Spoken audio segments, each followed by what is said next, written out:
धन धन सद्गुरु।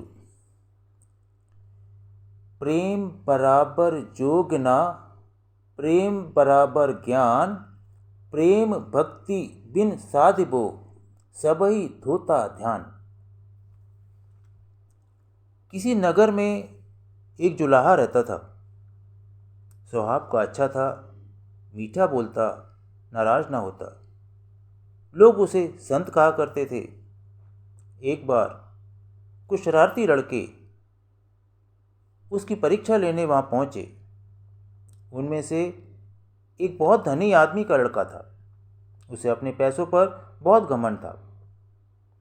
वह देखना चाहता था कि कैसे जुलाहे को गुस्सा नहीं आता।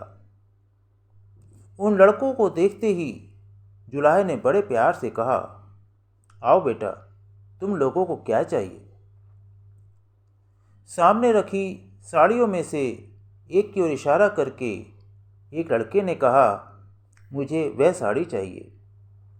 उसका क्या लोगे? जुलाहे ने कहा, 2 रुपया।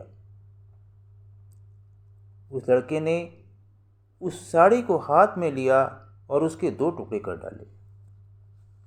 फिर बोला, मुझे पूरी नहीं चाहिए, आधी साड़ी चाहिए। इसका क्या लोगे? जुलाहे ने बड़ी शांति से कहा, 1 रुपया। नौजवान ने आधी साड़ी के भी 2 टुकड़े कर दिए। बोला, इसका क्या लोगे? जुलाहे ने कहा, 8 आने। युवक तो उसको चढ़ाना चाहते थे। वे साड़ी के टुकड़े पर टुकड़े करते गए, पर जुलाहे पर इसका कोई असर न हुआ। उसने ना तो उन्हें रोका और ना ही अपने माथे पर शिकन आने दी। जब साड़ी के बहुत से टुकड़े हो गए तो लड़के ने हंसकर कहा, ये टुकड़े मेरे किस काम के? मैं इन्हें नहीं खरीदूंगा। जुलाहे ने बिना किसी नाराजगी के कहा, तुम ठीक कहते हो बेटा, ये टुकड़े तुम्हारे क्या किसी के भी काम नहीं आ सकते। युवक को उसकी ये बात सुनकर कुछ शर्म आई। उसने कहा, यह लो, मैं तुम्हें इस साड़ी की पूरी कीमत देता हूँ। जुलाहे ने रुपए नहीं लिए। बोला, मैं इन टुकड़ों को जोड़कर काम में ले आऊँगा। जब ये तुम्हारे किसी काम नहीं आ सकते तो मैं इनका दाम कैसे ले सकता हूँ? लड़के के ऊपर धन का नशा था। उसने कहा, मेरे पास बहुत रुपए हैं, पर तुम गरीब हो। मैंने तुम्हारी चीज़ खराब कर दी, उसका घाटा मुझे पूरा करना चाहिए। जुलाहे ने धीमी आवाज़ में कहा, क्या रुपए से घाटा पूरा हो जाएगा? देखो, किसानों की मेहनत से कपास पैदा हुई। मेरी स्त्री ने सूत काता, मैंने रंगा बुना, तुमने इसके टुकड़े टुकड़े कर डाले। देखो कितने लोगों की मेहनत बेकार गई। रुपए इस घाटे को कैसे पूरा करेगा? जुलाहे की आवाज में तनिक भी आवेश नहीं था, दर्द। लड़का पानी पानी हो गया। जुलाहे के पैर पर गिर पड़ा। जुलाहे ने उसे छाती से लगाकर कहा, अगर मैं लालच करके ये 2 रुपये ले लेता तो तुम्हारी जिंदगी का भी वही हाल होता जो इस साड़ी का हुआ है। वह किसी के काम नहीं आती। आगे फिर ऐसी गलती ना करना। तो कहते हैं कि एक वस्तु खराब हुई तो दूसरी तैयार हो सकती है, परंतु जिंदगी बिगड़ गई तो दूसरा कौन सा जन्म मिलेगा, क्या भरोसा। महापुरुष कहते हैं कि अगर हम दूसरों को सुधारना चाहते हैं तो पहले हमें अपने आप को सुधारना होगा। पर दुर्भाग्य से हम दूसरों को सुधारने के लिए बेचैन हैं। हम अपने अवगुणों को आत्मनिरीक्षण के द्वारा एक एक करके निकालते जाएं। इससे हर तरफ शांति आ सकती है। प्यार हर वस्तु को सुंदर बना देता है, और अगर हम सभी से प्रेम करना सीख जाएं तो हमारे सारे अवगुण धोए जा सकते हैं, जैसे इस प्रसंग में जुलाहे ने किया। उसने अपनी नम्रता और प्रेम से उस बालक का मन जीत लिया, उसकी जिंदगी बदल दी। हृदय परिवर्तन कर दिया।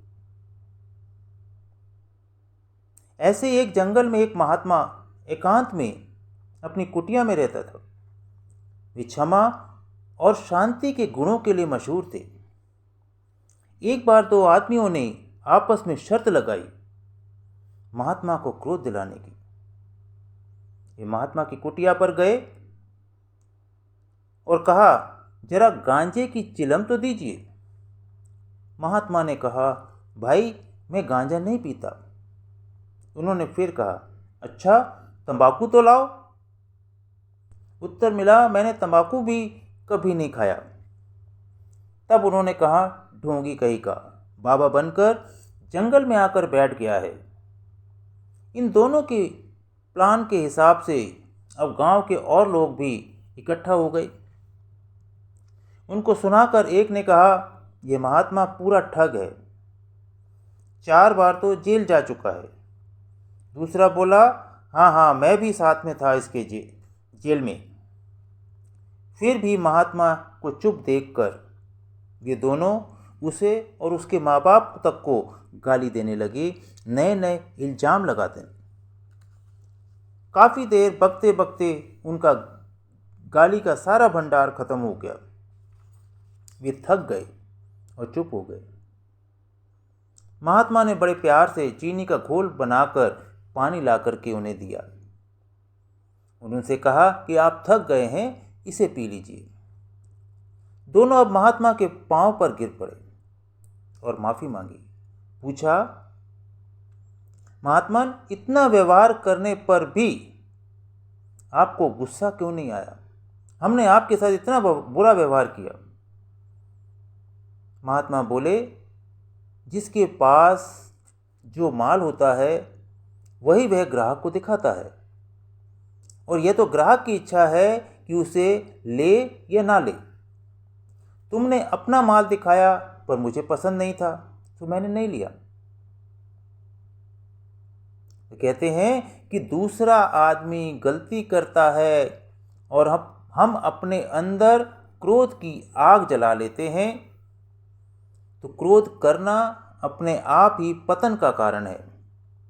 और क्षमा न सिर्फ खुद को शांति देती है बल्कि दूसरों को भी शांति करती है।